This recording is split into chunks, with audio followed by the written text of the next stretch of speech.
The sun over Rusted Gulch burned like molten brass on the backs of everyone standing in the dusty marketplace, but no heat was crueler than the humiliation happening at its center, where three rough, whiskey-soaked gamblers dragged a small blind girl onto an old wooden crate like they were displaying livestock for auction.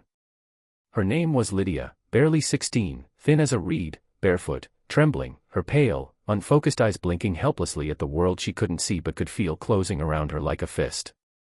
She clutched her torn dress, trying to hide the bruises on her arms, as the men shoved her forward and waved a crumpled dollar bill at the crowd. $1, one gambler barked, laughing. $1 miserable dollar for the blind girl.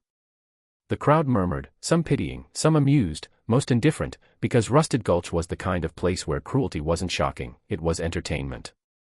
Lydia couldn't see their faces, but she heard everything, the whispers, the mocking chuckles, the shifting boots in the dirt, and the gamblers arguing over who would get the dollar once someone bought her. She hugged herself tightly, wishing she could disappear.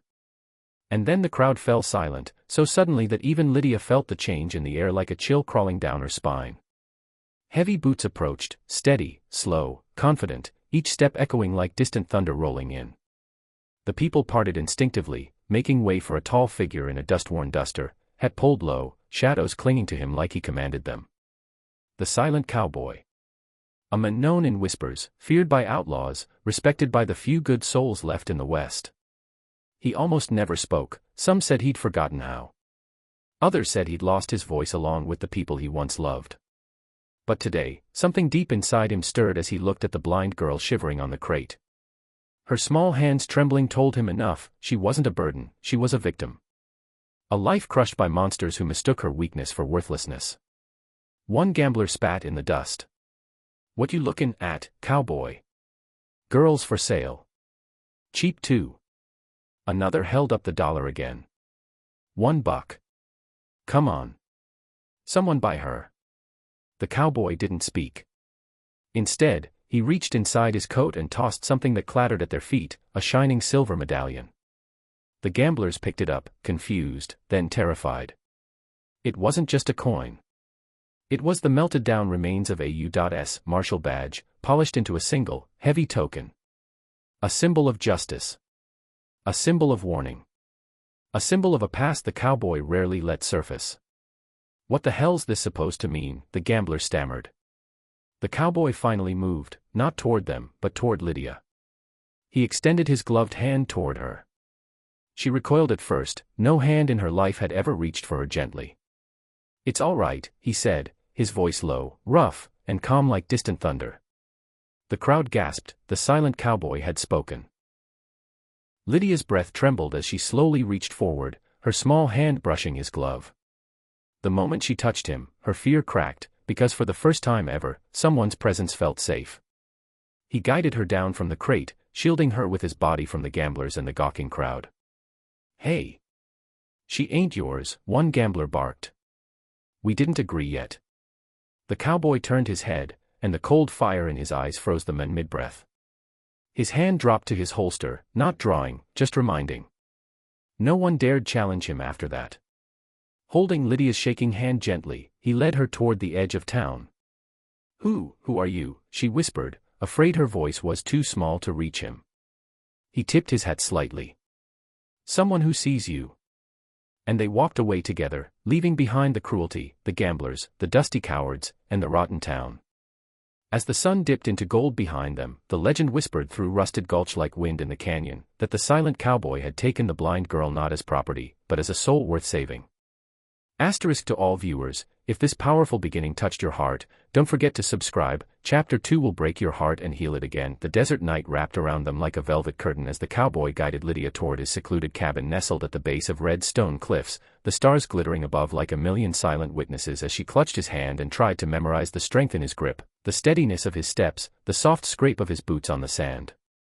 Because for the first time, the world didn't sound like danger, it sounded like safety. When they reached his small wooden cabin, he lifted her gently over the step and led her inside, where the warm glow of lantern light crept across the floorboards. She could not see it, but she felt the warmth, the comfort, the peace. He handed her a blanket, soft and clean, and a cup of warm broth, simple things to most people, but to her they were miracles, memories she never thought she would have. For the first night in her life, Lydia slept without fear.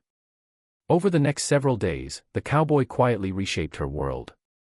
He taught her where each wall stood, how many steps to the kitchen, how to feel the grain of the wooden floor under her feet to know where she was. He placed small bells on doors so she could tell when he entered or left. He spoke softly, rarely, but every word mattered. She began to sense the heart beneath his silence, the grief, the loneliness, the compassion buried under scars no one could see. And he saw her too, not her blindness, but her strength, her resilience, her quiet courage. Slowly, she began to trust herself again. Slowly, he began to believe he could feel something again. But safety is always temporary in the West. One evening, while the sky burned red like a dying fire, Lydia heard something, the crunch of boots, multiple footsteps, hushed voices slithering through the sagebrush. "They found us," she whispered. The cowboy stepped outside before she could stop him. A dozen men surrounded the cabin, the same gamblers, now backed by hired guns. "Give her back," one shouted.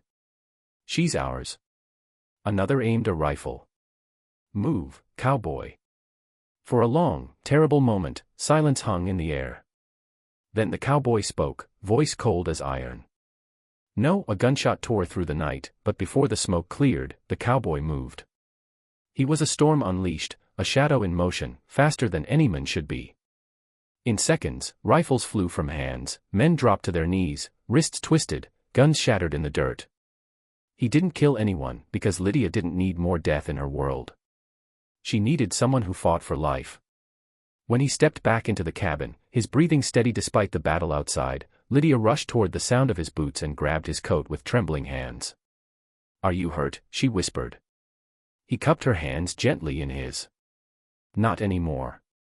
In the silence that followed, something unspoken, deep and fragile, settled between them, a bond forged in darkness and defended in fire. After that night, the world stopped calling her the blind girl, they called her the girl the silent cowboy saved. And she no longer thought of herself as broken. She was becoming whole again, piece by piece. The cowboy rebuilt her confidence, she rebuilt his hope. Under the vast desert stars, she would lift her face to the sky, imagining colors she had never seen. "Thank you for giving me a life," she whispered once. He squeezed her hand. "You gave it to yourself."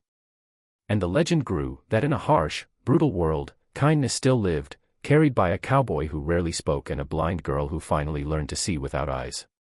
Viewers, if this emotional story touched your soul, don't forget to like, share, and subscribe. More powerful Western stories are coming your way.